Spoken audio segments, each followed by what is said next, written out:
जय हिंद मित्रों। मैं राजगुरु और आप देख रहे हैं कट्टर राष्ट्रवाद।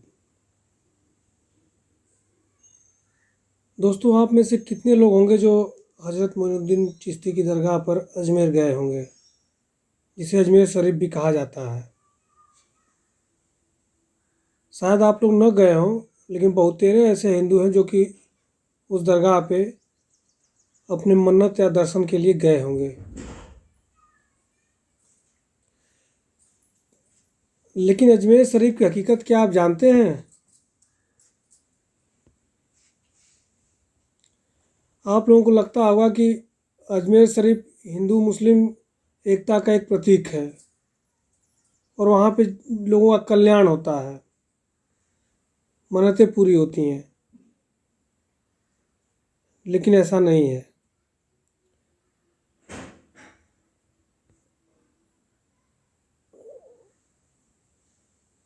अजमेर चिश्ती का पूरा नाम मोइनुद्दीन हसन चिश्ती है, जिनका जन्म 1143 ईस्वी में ईरान के पूर्वी हिस्से में सिस्तान नामक स्थान पर हुआ था।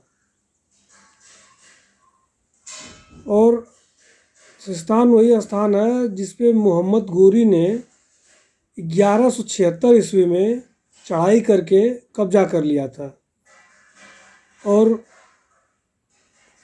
जब वो इस्लाम का विस्तार करने के लिए भारत की तरफ उसने कदम बढ़ाया, मोहम्मद गोरी ने, तब उसके साथ ही जिहाद करने के लिए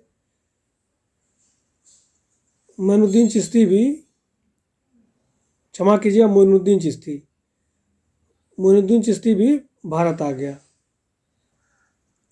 1191 ईस्वी में जब मोहम्मद गोरी और पृथ्वीराज चौहान के बीच तराइन का प्रथम युद्ध हुआ था, जिसमें मोहम्मद गोरी अपनी जान बचाकर भागा था, किसी तरीके से घायल हो गया था, जान बचाकर भागा बुरी तरह पराजित होने के बाद। तब प्लान बी के तहत मोइनुद्दीन चिश्ती वहाँ पे मोहम्मद गोरी का जासूस बनकर अजमेर में अपना डेरा जमा लिया।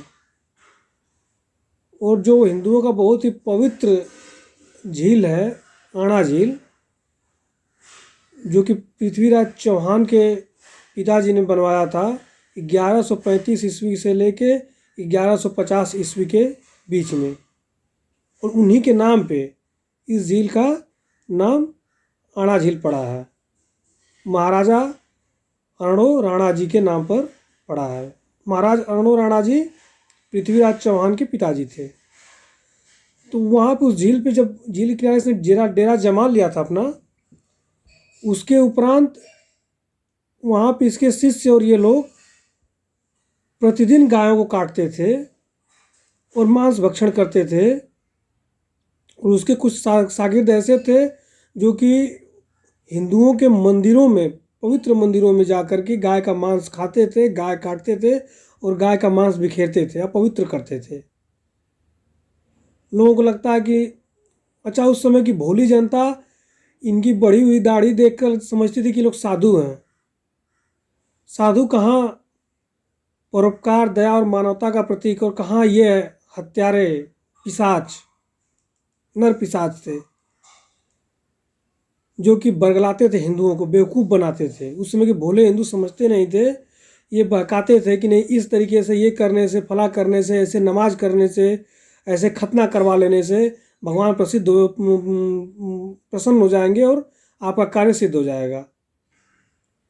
और हिंदू भी, जो उस समय के गंवार हिंदू, भोले भाले हिंदू, इनके जाल में फंस जाते थे। और जो लोग नहीं समझ पाते थे, फिर उनको ये लोग लूटते थे, और या उनके घर की महिलाओं को लूटते थे। लोक लाज के वजह से बहुत लोग शांत रह गए।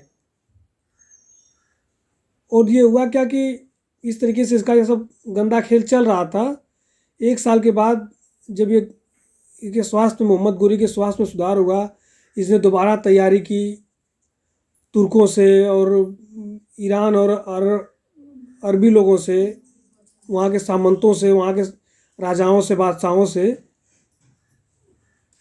इसने मदद मांगी और एक भारी सेना लेकर भारत आया। भारत में जयचंद जैसे इसके कुछ सिपह सालार भी थे जो कि इसकी मदद कर रहे थे, और उसमें एक था ये मोइनुद्दीन चिश्ती भी, जो कि युद्ध भी करता था इन लोगों के साथ मिलकर के, क्योंकि उसके शागिर्दों की संख्या ज़्यादा थी जो उसके साथ बसे हुए। लोगों को लगता था कि नहीं, ये साधु का आश्रम है, और वहाँ हजारों की संख्या में उसके शागिर्द और ये लोग रहते थे। लूट पाट, चोरी, अपहरण, बलात्कार, ये इन लोगों का बहुत ही आम बात था। जब युद्ध हुआ 1192 का तराइन का जब द्वितीय युद्ध हुआ पृथ्वीराज चौहान और मोहम्मद गोरी के बीच का, तो उस युद्ध में पृथ्वीराज चौहान की हार हुई। अब हार के कारण जो भी उस पर मैं बाद में चर्चा करूंगा, लेकिन किसी भी तरीके से हार गए। ये मैदान छोड़ के पृथ्वीराज चौहान भागने लगे अपनी जान बचाकर, जो कि मोइनुद्दीन चिश्ती के शागिर्दों और मोइनुद्दीन चिश्ती के हाथ में लग गए। मोइनुद्दीन चिश्ती ने खुद एक लेख में लिखा है कि हम लोगों ने पिथौरा को, पृथ्वीराज चौहान को वो पिथौरा बोलता था या बोल नहीं पाता था, क्योंकि उनकी जो लैंग्वेज थी वो फारसी थी, तो वो बोलता था पिथौरा को हमने जिंदा पकड़ लिया और इस्लामिक सेना के हवाले कर दिया। इस्लाम की सेना के हवाले कर दिया। इस्लाम की सेना कौन था? इस्लाम का सेना मोहम्मद गोरी का सेना था। और इसका यहीं पे नहीं रुकता, इसका एक शागिर्द था मलिक खितब। उसने एक हिंदू राजा की पुत्री को साधु के वेश में अगवा कर लिया, अगवा करके ले आके इसको दे दिया। इसने जबरन उसके साथ निकाह किया, उसका नाम बीबी उमिया रखा।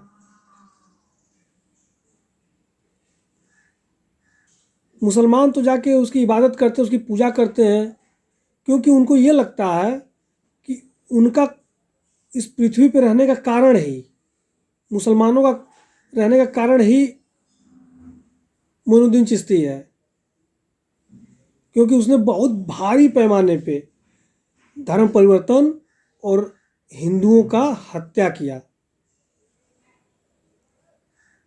लगभग ये संख्या उस समय 10 लाख के हिसाब में थी, 10 लाख के आसपास थी। वो तो इसलिए पूजा करते हैं क्योंकि उनका आधार ही, आज के जो मुसलमान वो भी हिंदू थे, लेकिन वो उसकी तलवारों के आगे आप बहकावे में आके धर्म परिवर्तन कर लिए, तो इसलिए पूजा करते हैं कि नहीं भाई, आप तो हमारे प्रवर्तक हैं, आपने हमको मुसलमान बना दिया या हमारे पूर्वजों को बना दिया, इसलिए वो पूजा करते हैं। लेकिन ये हिंदू क्यों करते हैं समझ में नहीं आता हमको। इनकी आत्मा मर चुकी, जो हिंदू जाते हैं ऐसी दरगाहों में मत्था रगड़ते हैं। अरे मत्था रगड़ रगड़ के तुम्हारे सर में छेद हो जाएगा, लेकिन फिर भी वहाँ पे जाने से कुछ फ़ायदा नहीं मिलेगा। और अज्ञानी और अनपढ़ हिंदू या इतिहास में इस सब चीज़ों का जिक्र ही नहीं है, क्योंकि जितने भी इतिहासकार थे या तो वामपंथी थे या तो इस्लामिक थे, जिनकी किताबें नेहरू और इंदिरा गांधी और बाकी सरकारों के कारण अभी तक चल रही हैं। जब तक इतिहास का पुनर्लेखन नहीं होगा तब तक उन किताबों को बदलना मुश्किल है, इतना आसान नहीं है। तो चल रहा है, असली इतिहास कोई जानता नहीं है। और ऐसे दुष्ट आदमी का जाके उसकी मजार पे, जहाँ उसके नीचे उसकी लाश गड़ी हुई है, मत्था रगड़ते हो, तुम लोगों को शर्म आनी चाहिए।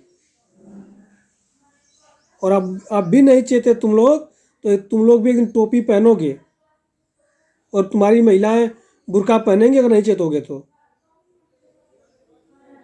जय हिंद, जय श्री राम।